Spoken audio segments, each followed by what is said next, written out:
Nuestra alma es diferente.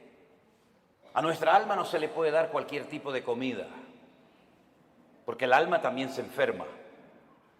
Y a veces hay gente en la iglesia que no levantan cabeza, ¿me explico? Gente que siempre están decaídos, están tristes, oras por ellos, escuchan los mensajes, pero que no terminan como de arrancar, yo digo, ¿no? Y es que a veces no se dan cuenta ni ellos que tienen el alma enferma. Y a veces dice, ¿por qué me viene a mí de repente esa tristeza cuando yo estaba bien la semana pasada? ¿O por qué me pasa a mí esta cosa o aquella otra? Y es que uno tiene que ir al manual, a la escritura, y pedirle al Señor olfato y discernimiento espiritual. Y el Señor te va a mostrar probablemente qué es lo que está pasando en tu vida. Que a lo mejor llevas años con esa enfermedad espiritual, esa enfermedad del alma, y tú ni siquiera te has dado cuenta. ¿Saben que un día el Señor Jesucristo entró a predicar a una sinagoga? Las sinagogas no son como así, como tenemos el culto nosotros, donde están todos juntos, ¿no? Las mujeres, los hombres, los niños, las niñas. No. Las sinagogas nunca han sido así, ni en el pasado ni ahora. Las sinagogas son para la reunión principal para los hombres, solamente los varones. Y los niños que han hecho bar mitzvah, que han hecho una ceremonia que pasan de niño a hombre a partir de los 12 años y están con sus papás. Y las mamás y las niñas, ¿dónde están? Aparte, o en el balcón arriba, detrás de una pared, detrás de unas cortinas. Hoy en el culto lo pueden ver, pero no pueden estar juntos, hombres y mujeres. Aunque fueran marido y mujer, no pueden estar juntos.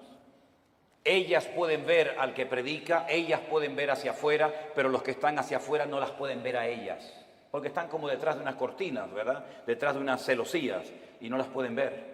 Pero dice la Biblia que un día el Señor Jesucristo llegó a una sinagoga y dice que en medio del mensaje se para, lo interrumpe porque dice que vio a una mujer encorvada desde hacía 18 años. Repito, de adentro hacia afuera se podía ver, pero del púlpito, de la plataforma, allá nadie podía ver a las mujeres. Pero él la vio, porque lo que el hombre no ve, Dios lo sabe y lo conoce perfectamente. Y da igual dónde te escondas, da igual dónde vivas, da igual dónde estés, el Señor sabe dónde estás y cómo estás. Hizo algo que rompió todas las estructuras religiosas de cualquier sinagoga del mundo. Le dice a la mujer, ven, y la pone delante de todos los hombres. Y seguramente habrán dicho, ¿qué está haciendo este hombre? Esto es un pecado, esto es una falta de respeto, esto es una falta de reverencia. ¿Qué está haciendo este hombre? Poner en medio de nosotros a una mujer. Y dice la Biblia que esta mujer no se podía enderezar.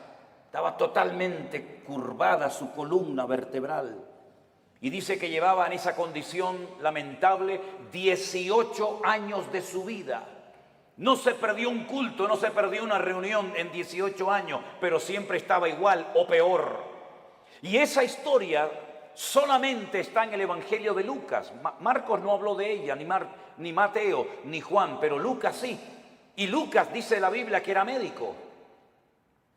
Y Lucas la observó, a Lucas le contaron los síntomas que tenía y él llegó a la conclusión de que de ninguna manera esta mujer nunca se iba a enderezar. Ahora, el problema aparentemente era un problema físico, pero sin embargo la Escritura dice que tenía espíritu de enfermedad y por eso no se podía enderezar. Fíjese la preposición, las preposiciones son muy importantes, hermano, muy importantes. Como cuando el Señor le dijo a Moisés, desde hasta será tu territorio, pero no te salgas de ahí porque no te voy a dar nada, pero desde aquí hasta allí todo será tuyo. Las preposiciones en la Biblia son tremendamente importantes. Y por eso dice la Biblia que de ninguna manera se podía enderezar, porque era una persona que estaba que tenía espíritu de, no dice un espíritu, sino espíritu de. ¿Y cuál es la diferencia entre tener un espíritu o tener espíritu de enfermedad? Bueno, tener un espíritu significa tener un demonio, ¿sí o no? Tener un espíritu significa tener una presencia demoníaca en tu cuerpo, y entonces cuando una persona tiene eso, las evidencias son muy distintas, amigo. No es lo mismo tratar con un esquizofrénico, no es lo mismo tratar con una persona, digamos, poseída, que con una persona, por ejemplo, que le dan ataques epilépticos, aunque a veces a endemoniados le pasan esas cosas, pero la sintomatología, la patología de la persona es completamente diferente. Y es una lástima cuando a un endemoniado se lo trata como a un loco, o a un loco se lo trata como un endemoniado, que es muchas veces lo que pasa en las congregaciones. No, él está endemoniado. No, no está endemoniado. Tiene un problema psicológico, problema mental. Por eso hay que orar mucho y pedir sabiduría y discernimiento al Señor para saber ayudar a cada persona según su verdadera necesidad y no lo que a mí me parece que tiene. Porque le puede hacer muchísimo daño a una persona, ¿verdad? Ella tenía espíritu de enfermedad, una tendencia a la enfermedad, una tendencia a ese tipo de problemas que se manifestaban evidentemente de una forma física. Es como personas que tienen tendencia al desánimo, tendencia a la depresión, una tendencia, ¿verdad?, a la crítica, una tendencia al desánimo. Cada uno de nosotros tenemos áreas de debilidad dentro de nosotros, ¿sí o no? Claro que sí, unos más y unos menos, unas más evidentes que otras, pero todos tenemos tendencia, ¿verdad? Hay gente que tiene tendencia a hablar más de la cuenta, ¿sí o no? Bueno, aquí no en Guatemala porque ustedes están en un nivel espiritual diferente al nuestro, ¿no? Pero hay gente que tiene una tendencia a... Me dijo una hermana, dice, hermano, ¿usted cree que yo tengo don de lenguas? Y la miré así de arriba abajo y le digo, no sé si lo suyo es don de lengua, pero tiene una lengua que parece un don, hermana. ¿Sabe? Así que esta mujer tenía espíritu de enfermedad. Jesús, cuando oró por ella, no se manifestó como el endemoniado gadareno, revolcándose, pateando, con espumarajos, con actos de violencia, sino que ella no se movió, no le pasó nada, no hizo nada dramático, no hizo un show, no hizo un espectáculo, sino que el Señor dice que puso las manos sobre ella, cosa que nunca hizo con ningún endemoniado, y le dijo, mujer, eres libre de tu enfermedad. Y entonces dice que ella inmediatamente se endereza. Y claro, el principal de la sinagoga, ante semejante milagro, tenía que haber dicho, gloria a Dios, qué bendición que a esta hermana, que la hemos tenido 18 años en la congregación, por fin puede enderezar su vida y hacer una vida normal. ¿No hubiera sido lo más lógico esa reacción? Pues no fue esa la reacción. No le gustó nada, no le gustó nada lo que estaba sucediendo allí. Y entonces se levanta y dice, 6 días hay en que se debe trabajar. En estos vengan, pero no en día de reposo.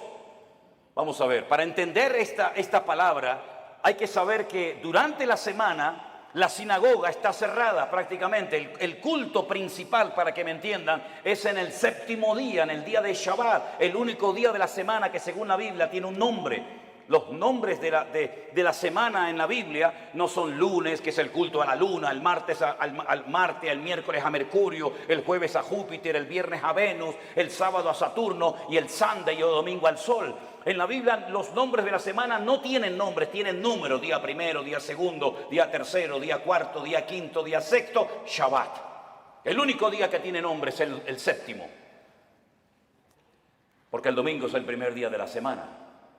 Luego, cuando la gente va a la sinagoga es en el día de reposo, y él lo que está diciendo, venid durante la semana, pero no en día de reposo. Entonces, si en día de reposo no me dejas venir y durante la semana está cerrada, ¿qué es lo que está diciendo este hombre? No me vengan a molestar ni a cambiar mis estructuras religiosas en la iglesia o en la sinagoga, porque no lo voy a permitir. Ante semejante explicación, el Señor Jesucristo se levanta y le dice en el culto, en la reunión, hipócrita. Oye, qué culto tan interesante fue ese, ¿eh? Una mujer que sale detrás de una cortina, que se endereza, el otro que no sé qué, el otro que... Fue un culto muy interesante ese día, ¿eh? Cómo me hubiera gustado estar a mí allí, ¿no? Cuando el Señor se le queda mirando a este y le dice hipócrita, yo le hubiera dicho, dale, Señor, dale más. Hipócrita. No se levantan ustedes en día de reposo, que según ustedes no se puede hacer esto, ni esto, ni esto, ni aquello, ni aquí, ni para allá, y desatan su buey del pesebre y lo llevan a beber, y luego lo traen otra vez. Y a esta hija de Abraham, que Satanás la tenía atada, la tenía ahí oprimida, no se le debía de desatar en el día de reposo. No dijo liberar, dijo desatar, que es diferente. ¿Cómo es posible que hayas tenido en tu congregación 18 años a una mujer en esta condición y no has movido ni un dedo? Y vengo yo y hace un milagro el Señor a través de su vida y su ministerio, y te enfadas y te enojas por lo que ha sucedido. ¿Saben que hay personas que no quieren que Dios les sorprenda? Hay gente que no quiere cambiar, hay gente que está cómoda, hay gente que está muy cómoda, muy apoltronada con su rutina religiosa, pero el Señor ha venido para romper estructura. El Señor ha venido a su casa a hacer lo que quiere, porque al fin y al cabo la iglesia no es suya ni mía. La iglesia es la casa de Dios y Él es la cabeza, yo soy el cuerpo. ¿Te vas a dejar sorprender por el Señor o ya lo sabes todo? Esto no se puede hacer, esto sí se puede hacer, ahora de pie, ahora sentado. Pero ¿quién eres tú, el dueño de la iglesia? ¿Qué te has creído que eres tú en la iglesia? El que abres y cierras la bendición de Dios. El dueño de la iglesia no es el pastor, no es los ancianos, no son los diáconos, no es la mesa directiva. El dueño de la iglesia es Cristo, y si no es Cristo tienes un grave problema. Porque te has convertido en propietario de algo que no te corresponde.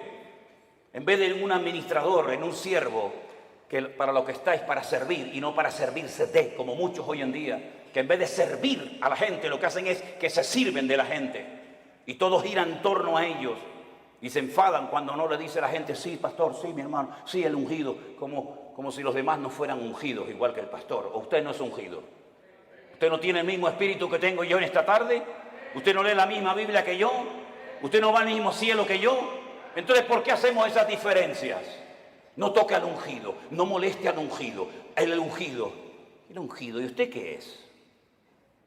Si usted no tiene la unción que yo tengo, entonces usted tiene un grave problema. Si el Espíritu Santo que mora en mi vida no mora en la suya, entonces usted no es cristiano, porque hay un solo Espíritu, hay un solo cuerpo, hay un solo bautismo, hay un solo Dios y hay un solo cielo para todos y cada uno de nosotros. Y eso es lo que dice la palabra del Señor, mi querido hermano. Y no hay esas diferencias. Una cosa es el respeto y otra cosa es el servilismo. Hay gente que en vez de ser siervos son como esclavos del hombre, esclavos de la doctrina, esclavos de la denominación, esclavos del ministerio. No, usted no tiene que ser esclavo de nadie, usted tiene que ser siervo de Jesucristo. Ahora dice la palabra de Dios que esta mujer se enderezó, cosa que no podía hacer antes, porque la presencia del Señor llegó a ese lugar. Y donde está el Señor tienen que haber cambios. Lo que no puede ser es que una vida, una familia, una iglesia llamada cristiana estén siempre igual. ¿Qué es lo que hace mucha gente cuando se les predica claramente la palabra y se sienten incómodos? Bueno, lo fácil es cambiarse de iglesia, ¿sí o no? Me voy de esta iglesia porque aquí no hay amor, me voy de esta iglesia porque no cuentan conmigo, me voy de esta iglesia porque el pastor no me ama, me voy y se van a otra y después te enteras que ya no están en esa, están en otra y en otra y en otra. Es que muchas veces el problema lo queremos resolver cambiando de lugar en vez de permitiéndole al Señor que nos cambie el corazón y nos cambie nuestro carácter y nos cambie nuestra vida. Y muchas veces creemos que ya hemos llegado a un cierto nivel espiritual en el que ya no necesitamos cambios. Y la pregunta es, ¿cuántos de los que están aquí presentes quieren cambiar y quieren honrar y quieren glorificar al Señor? Levante su mano. Pues entonces, como Dios lo va a hacer a través de pruebas. Hoy se habló aquí de pruebas. ¿Saben? Dios no tiene que pedirle permiso a usted ni a mí para probarnos. Para nada. Y las pruebas por las que pasaremos a lo largo de nuestra vida, que pasaremos sí o sí, son proporcionales a nuestro nivel de fe y de madurez.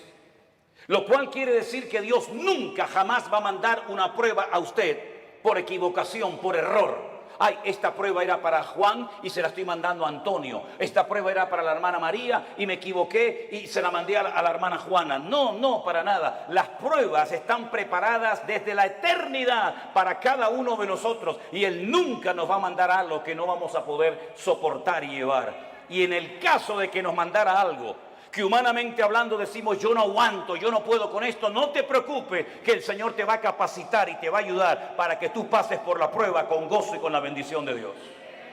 Yo siempre he dicho que si las pruebas que el Señor le mandó a Abraham se las hubiera pedido o se las hubiera mandado a David, no las hubiera podido soportar.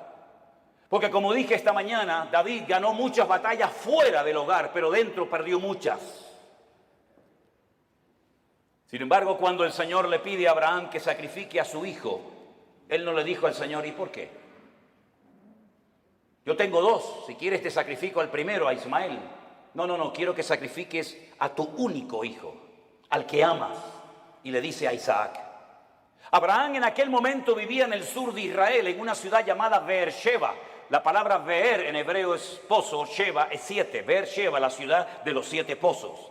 Él vivía en el sur de Israel. Beersheba en la actualidad es la capital del Negev, del desierto del Negev, del sur de Israel.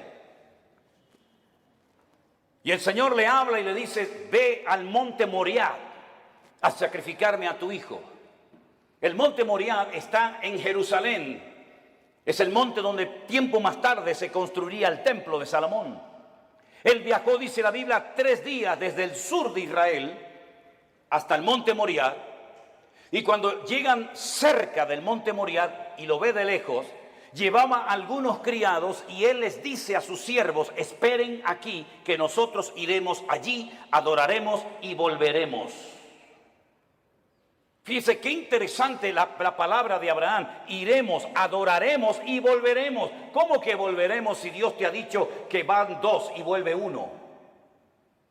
Subiréis 2 al monte Moriah, pero a uno lo tienes que sacrificar y matarlo allí. Y el que volverá serás tú solo. Pero no dijo eso Abraham. Dice, iremos y volveremos.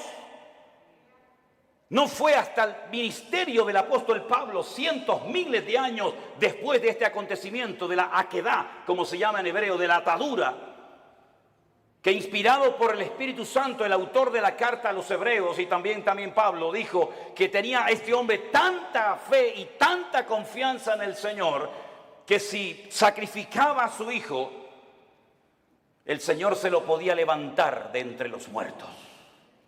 Nunca jamás en la historia Dios había resucitado a un muerto. Nunca había habido un precedente de un muerto que resucitara. Pero Abraham sabía porque conocía a Dios. Y eso es muy importante, que tú conozcas la esencia de Dios para que sepas si esto viene de Dios o esto viene del diablo o sabe Dios de dónde viene esta prueba. Él sabía que si mataba a su hijo, Dios se lo podía levantar de entre los muertos. Cosa que metafórica o simbólicamente sucedió. Ahora, muchos se han imaginado toda la vida que Isaac era como un niñito pequeño, que si no quiere ir lo empujo y lo llevo a la fuerza. No se equivoque, no es así. Yo he visto en algunas iglesias y he visto en las escuelas dominicales que presentan a un niño de 7, 8, 9, 10 años, que el papá lo sube encima de un altar, lo amarra, saca el cuchillo y lo va a matar. Es que no es así lo que cuenta la Biblia. Si usted saca cuentas, podríamos ir por los textos para demostrarle lo que le digo. Isaac tenía en ese momento 40 años. 40 años tenía el hijo de Abraham. Y por eso dice que iban ambos juntos, porque Isaac no era tonto. Isaac sabía perfectamente que un sacrificio necesita de una víctima, de un animal, cordero, cabra, oveja, buey o lo que sea. Y por eso él le dice al padre, padre, veo que llevas el fuego. Porque no era la primera vez que subía a un monte a sacrificar algo, a hacer un holocausto. Veo que llevas la leña, veo que llevas todo, pero falta lo principal, falta la víctima, falta el animal. Y el padre le dice, el Señor proveerá, hijo. El Señor proveerá. ¿Tú sabes que el Señor proveerá lo que necesitas? ¿Lo sabes? Abraham sabía que Dios iba a proveer lo que fuera, pero lo iba a proveer. Los dos caminaron lentamente hacia el monte Moriah. Isaac se somete a la voluntad del padre porque entiende que la víctima en ese caso, en ese día, va a ser él. Se deja amarrar, se pone encima del holocausto, porque la palabra que aparece en el texto original en hebreo no es que lo matara, sino que lo matara y lo quemara. Lo matara y lo quemara. Imagínate la prueba tremenda. E Isaac se somete y está dispuesto a ser una víctima inocente porque el Dios de su padre le ha dicho que así se tienen que hacer las cosas. Ahora, Abraham venía de una tierra donde sacrificar a hijos, sacrificar a niños, sacrificar a vírgenes, sacrificar a personas era lo más normal del mundo. Pero él sabía que el Dios de su padre no era un Dios que pedía víctimas inocentes de seres humanos. Pero aunque no entendía nada, se sujeta al plan y a la voluntad de Dios. Hermanos, nosotros no hemos sido llamados para entender todo lo que Dios nos va a pedir y todo lo que Dios va a hacer en nuestra vida. Gracias a Dios no tenemos esa obligación de entender las cosas, pero sí tenemos la obligación y el deber de obedecer a Dios, aunque no entienda la voluntad y la voz de Dios para mi vida. Isaac no dijo, ¿y por qué yo? ¿Y por qué no Ismael? ¿Y por qué esto? ¿Y por qué aquello? Sino se sujetó. Silencio absoluto. ¿Oyen ustedes a Isaac hablando con su padre? ¿Oyen ustedes a Isaac quejándose contra Dios? En absoluto. Porque Isaac en ese momento, aunque él no era consciente, es un tipo de Cristo, sometiéndose a la voluntad del Padre Eterno, entregando su vida por todos y cada uno de nosotros. Y en el momento en el que Abraham va a sacrificar a su hijo, dice que se oyó una voz del cielo diciendo, alto Abraham, no lo hagas. La prueba no se produjo porque Dios quería comprobar la obediencia de Abraham. Es que Dios no te prueba a ti, mi hermano, ni a ti, mi hermana, para saber cómo vas a reaccionar. Es que Dios no necesita probarte para saber cómo eres. Es que Dios no necesita pasarte por una prueba económica, física, espiritual o de la índole que sea para comprobar si eres obediente o eres un rebelde, si eres una persona espiritual o eres un cabezón. Dios no necesita probarte para sacar conclusiones. Ya Dios te conoce desde el vientre de tu madre. Las pruebas son para que tú descubras cómo eres tú realmente delante de Dios. Es un test, es un examen, es una prueba que Dios te pasa a ti para que sepas si verdaderamente amas a Dios o no lo amas. Para que te des cuenta si eres tan obediente como dices o aparentas ser. Las pruebas no son para demostrarle a Dios nada, son para demostrarte a ti mismo el tipo de creyente que tú eres. No el que te gustaría ser, sino el que realmente eres en ese momento. Y en esa prueba sale tu verdadero yo. Sale lo mejor de ti o puede salir lo peor de ti. Es en la prueba donde se ve realmente si se puede contar contigo. Todo eres bla, bla, bla, bla, bla, planes, proyectos, ideas, pero a la hora de verdad no vales para nada. Es en la prueba donde se demuestra si tú verdaderamente tienes paciencia y tienes temor de Dios y respetas al Señor y estás dispuesto a sacrificarte. Las pruebas, repito, no son para demostrarle a Dios nada. Las pruebas son para que tú te des cuenta el tipo de madurez, tus debilidades, tus carencias o tus puntos fuertes. Y es interesante notar que no fue necesario que Abraham sacrificara a Isaac, porque quedó bien claro para todo el mundo allí presente y para las futuras generaciones que Abraham era un hombre que amaba a Dios. Fíjense qué interesante que Abraham nunca leyó la Biblia. Abraham nunca leyó los Proverbios. Abraham nunca supo nada del Apocalipsis. Abraham nunca tuvo un pastor. Abraham nunca habló lenguas. Abraham nunca, jamás asistió a ninguna congregación. Pero entonces, ¿cómo tenía tanto conocimiento de Dios sin pastor, sin iglesia, sin escuela bíblica, sin iglesia virtual, sin nada? ¿Cómo llegó a conocer tanto ese hombre a Dios? Porque Abraham se terminó dando a conocer como el amigo de Dios. ¿Y por qué fue amigo de Dios? Porque Jesús tiempo más tarde dijo, ¿queréis ser mis amigos? Pues haced todo lo que yo os mando. Esos son los amigos verdaderos de Dios.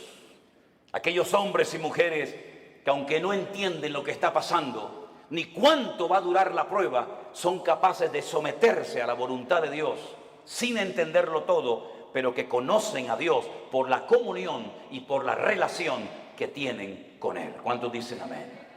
Lo mismo le pasó a José. José nunca fue a ninguna iglesia. José nunca tuvo un pastor que le instruyera, que le ayudara, que le aconsejara. José nunca leyó la Biblia, pero cuando llegó el momento de la prueba más grande de su vida, Él salió corriendo porque él dice, ¿cómo voy yo a pecar contra mi Dios haciendo semejante cosa?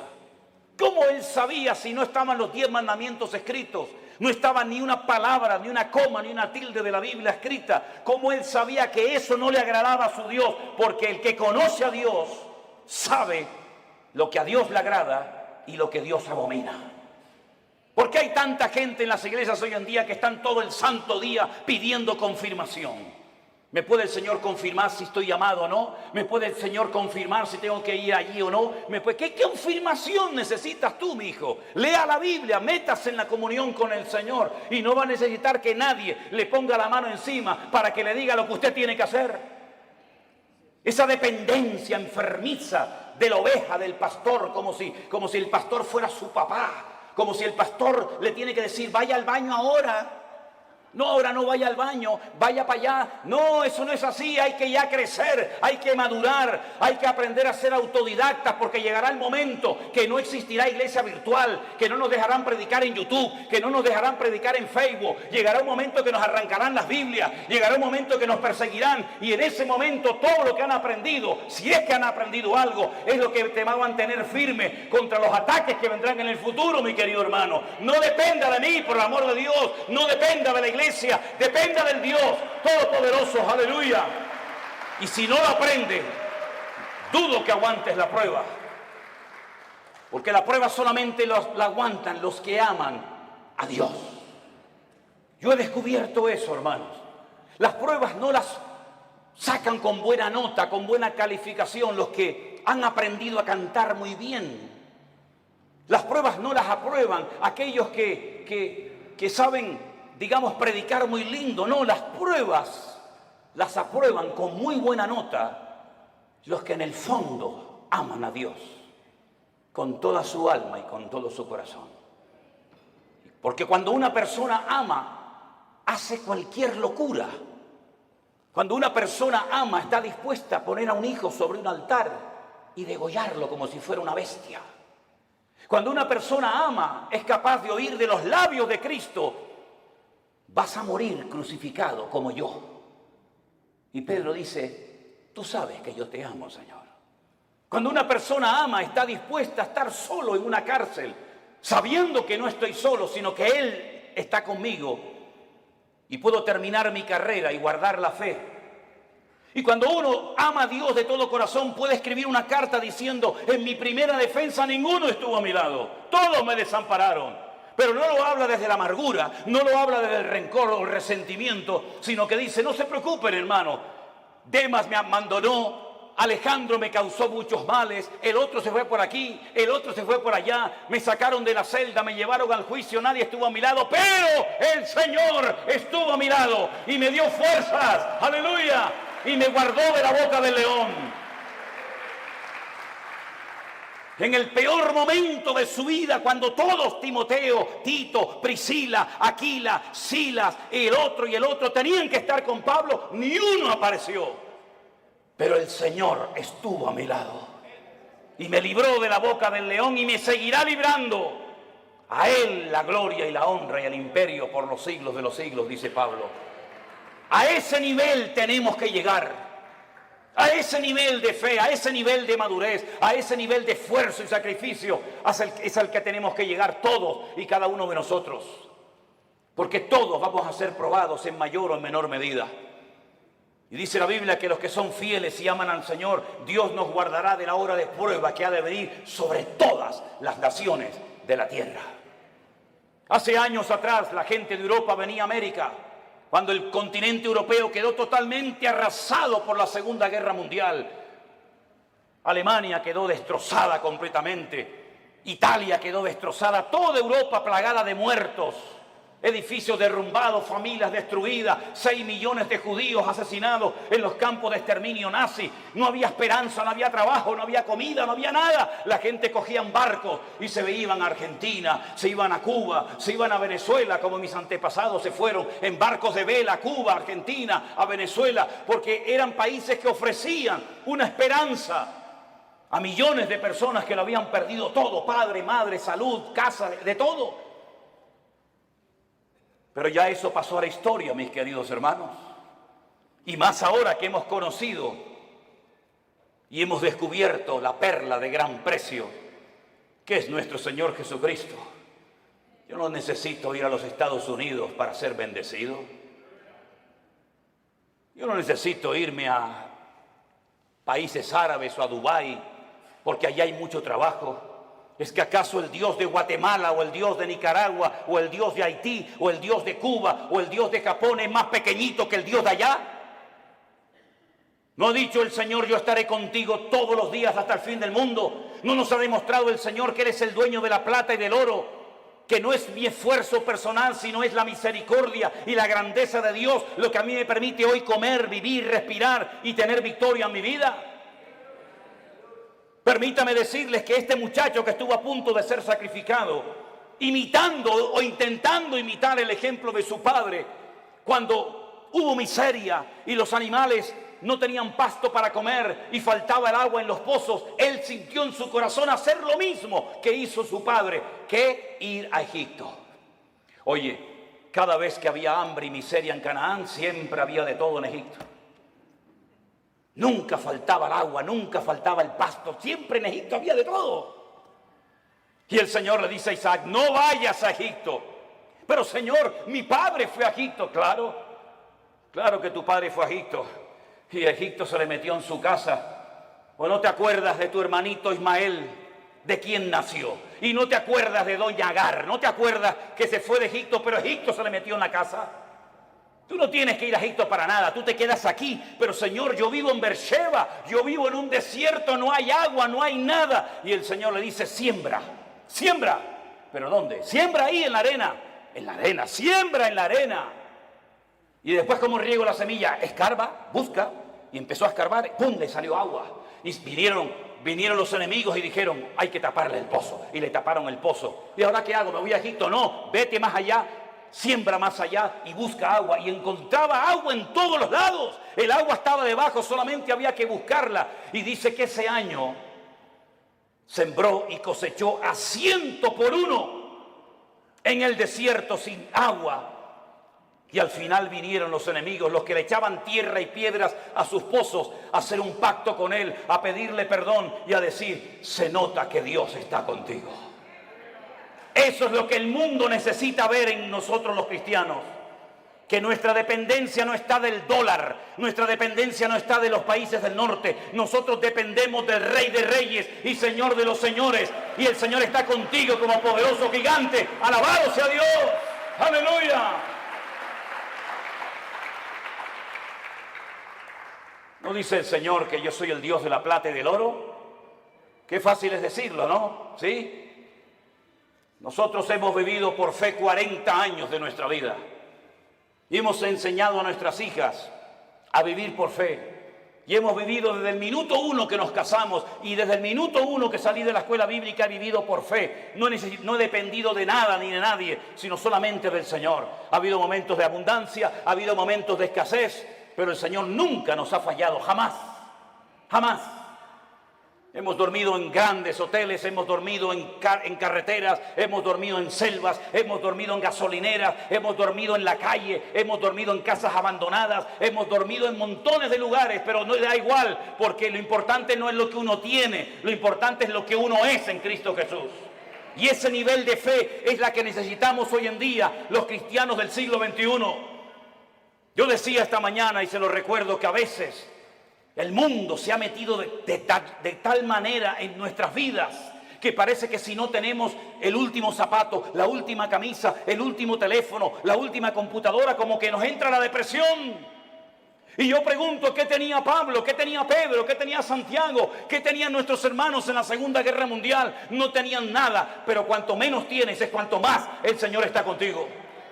Y esa es la vida que el Señor quiere que vivamos. Por eso yo siempre he predicado y lo digo. Hermanos, la Biblia que predicamos es la misma. El Espíritu Santo es la misma. El Salvador es el mismo. El poder de Dios es el mismo. Pero la iglesia no es la misma. No, la iglesia no es la misma. He conocido cristianos en Estados Unidos, mejor dicho, pastores, que me dicen, ¿saben lo primero que me pregunta una persona cuando viene a nuestra iglesia pensando en la posibilidad de hacerse miembro de la iglesia? Digo, no, dice, ¿tienen buenos aparcamientos, buenos estacionamientos para los carros aquí? ¿Sí? ¿Tienen aire acondicionado las clases de los niños? ¿Sí? ¿Las butacas de la iglesia son de madera o son así mulliditas? Y cuando pasan la lista y tienen todo lo que sus necesidades demandan, ¿se hacen o no miembros de esa iglesia? Yo te mandaría un tiempo a África, a Corea del Norte, a Irán, a Pakistán y a lugares donde los hermanos a escondidas de noche tienen que ir con un pico y una pala a romper bloques de hielo así de gordo y bautizarse en lagos helados para que no los maten las personas que están a su alrededor. Te mandaría a lugares donde solamente hay una Biblia para toda la iglesia y los hermanos se la pasan de unos a otros durante varios días y la copian a mano. Y yo tengo Corintios, yo tengo Efesios, yo tengo Gálatas, yo tengo Romanos, yo tengo los Proverbios, porque hay una sola Biblia para toda la iglesia. Cuando estábamos en Kenia y nos enfermábamos y lo primero que pensamos era en ir al médico, los de allí nos decían, no, no hace falta. ¿Cómo que no? Dice, no, vamos a orar. Vamos a orar, porque sabían que tal vez no tenían dinero para medicinas, pero tenían a su alcance el poder de Dios. Nos hemos hecho tan burgueses espiritualmente hablando, que si se retrasa la comida 10 minutos ya nos ponemos nerviosos. Nos ponemos tan nerviosos cuando faltan determinadas cosas. Y después algunos me dicen, no, yo quiero servir al Señor. Me vino uno una vez a la iglesia y me dice, yo quiero servir al Señor. Y estaba de pie y yo estaba poniendo la moqueta en la iglesia con un señor ya muy mayor. Y le digo, ¿y por qué no te agachas y me ayudas a poner la moqueta de la iglesia? Y me dice, es que yo soy cantante. Yo soy músico. Digo, tú eres un idiota. No, que cantante y músico. Los cantantes y los músicos no trabajan. La Biblia dice que el que no quiere trabajar, que no coma, es decir, que se muera de hambre. Eso dice la Biblia, ¿eh? No quiere trabajar, no coma. Y el que no come ya sabe lo que le pasa. ¿No trabajaba el Señor? Dice, yo trabajo y hago la obra del que me envió. En otras palabras, mis queridos hermanos, la iglesia tiene que despertar y darnos cuenta de que si la iglesia sigue viviendo como ha vivido en estos últimos 30, 40, 50 años, por eso la iglesia entró en una decadencia. Por eso el mundo se metió en la iglesia. Por eso la gente ha salido herida. Por eso la gente ha comido veneno y comida caducada en las congregaciones. ¿Por qué? Porque nos hemos agarrado a cosas y hemos convertido la iglesia en el campo cuando la Biblia dice que el campo es el mundo, no la iglesia. Y por eso para algunos la iglesia virtual era una locura. Porque necesitan el púlpito, necesitan la banca, necesitan tocar. Y el Señor nos ha enseñado que sin púlpito, sin banca, sin nada, el Señor ha alimentado y bendecido a su pueblo en todas las naciones de la tierra. Por eso yo les animo a todos y a cada uno de ustedes que no olviden todo lo que hemos aprendido desde marzo del 2020 hasta el día de hoy. Que no tengamos una amnesia, sino que recordemos todo lo que el Señor nos ha venido enseñando y mostrando día a día. Estos testimonios de gente cambiada, estos testimonios de gente sanada, testimonios de familias restauradas, todo esto lo ha hecho el Señor sin necesidad de que una persona sea la estrella y el protagonista. La obra la ha hecho el Señor nuestro Dios, al cual le damos a Él siempre toda la gloria y toda la honra. Aleluya. Así que mi querido hermano, Dios sí que nos guardará de las pruebas, claro que sí, pero nuestro nivel de madurez tiene que ser elevado. Me sorprendió mucho cuando fuimos a la cárcel el otro día, los pastores, sí, pastores que están allí también cumpliendo condena, privados de libertad, pero saben que ese es el momento y el lugar donde tienen que estar atendiendo y ministrando a otras personas. Cada uno de nosotros tenemos un lugar en el cuerpo de Cristo. Yo sé cuál es el mío y cuál no es el mío. Pero yo quiero que usted cierre sus ojos en esta tarde y a partir de hoy se proponga seriamente decirle al Señor cuál es mi sitio y cuál no es mi sitio. ¿Qué tengo que hacer y qué no tengo que hacer? ¿Qué tengo y qué no tengo? Pedro le dijo a aquel paralítico, no tengo. No esperes de mí plata y oro porque no tengo, pero lo que tengo te lo voy a dar. La Biblia dice que antes de que una persona sea usada, primeramente tiene que ser probada. Nadie puede ser usado en el reino si no es probado primeramente. Y el Señor sabe cómo probarnos y cuánto tiempo probarnos. Dígale al Señor, enséñame a gozarme en las pruebas. Descubre mi corazón para que realmente me dé cuenta si verdaderamente yo te amo o no te amo tanto. Hemos visto que el Señor nos ha bendecido, nos ha prosperado, nos ha usado. Pero todavía queda mucho camino por recorrer, hermanos. Muchas almas, muchos países que visitar, muchos lugares donde ir. Y si somos fieles y obedientes al llamado de Dios, Dios seguirá guiando nuestros pasos y fortaleciendo nuestras vidas.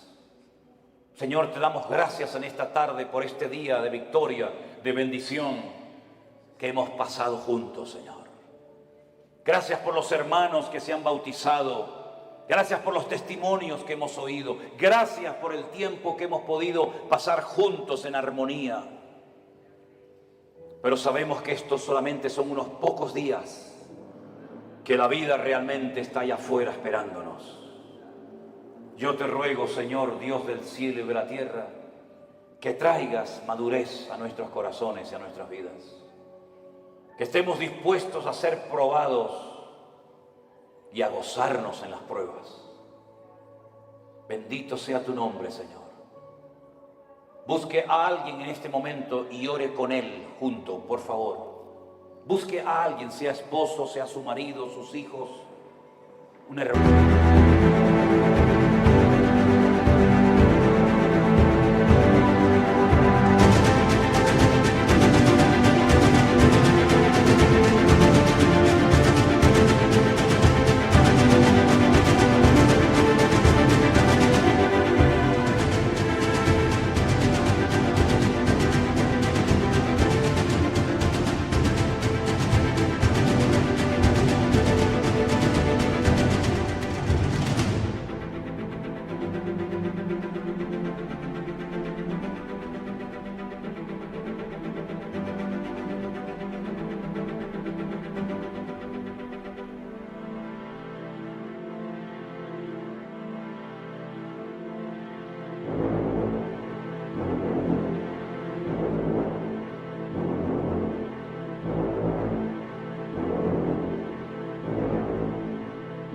Hermano que no conoce de nada, da igual. En estas reuniones, en estos encuentros que hacemos, se produce algo muy bonito. Y es ver hermanos de la misma ciudad que no se conocían, que aquí en estas reuniones se conocen. Hermanos que no se conocían de nada antes, ahora se hacen amigos y se dan abrazos. En estos lugares le hemos demostrado al mundo que somos capaces de juntarnos con hermanos pentecostales, con hermanos bautistas, con hermanos metodistas, con hermanos de cualquier denominación. Y somos capaces de juntarnos juntos y alabar a Dios y honrar a Dios sin levantar en alto una bandera, sin levantar en alto el nombre de un hombre o de una denominación. Dios está rompiendo barreras, hermanos queridos. Pastores de diferentes iglesias vienen a nuestros encuentros, vienen a nuestras reuniones y juntos alabamos al Señor. Y eso es algo milagroso que nunca se había dado, o por lo menos hace mucho tiempo. Aquí nos juntamos hermanos de diferentes nacionalidades, ricos, pobres, blancos, negros, hermanos que tienen una tendencia denominacional, hermanos que tienen otra creencia denominacional, hermanos que levantan las manos, hermanos que no levantan las manos, hermanos que hablan en lenguas, hermanos que no hablan en lengua. Eso es lo de menos. Lo que nos une no es eso, lo que nos une es el amor de Dios. Y lo que queremos es impactar al mundo con el amor de Dios en nuestros corazones. Aleluya. Recibe la gloria, mi Dios. Y así orando los unos por los otros, te damos gracias por tu fidelidad. Gracias por tu palabra, Dios mío. Aleluya. Gracias, Señor, por el milagro de la iglesia. Gracias, Señor, por los hermanos que vienen haciendo grandes esfuerzos para venir a comer palabra viva.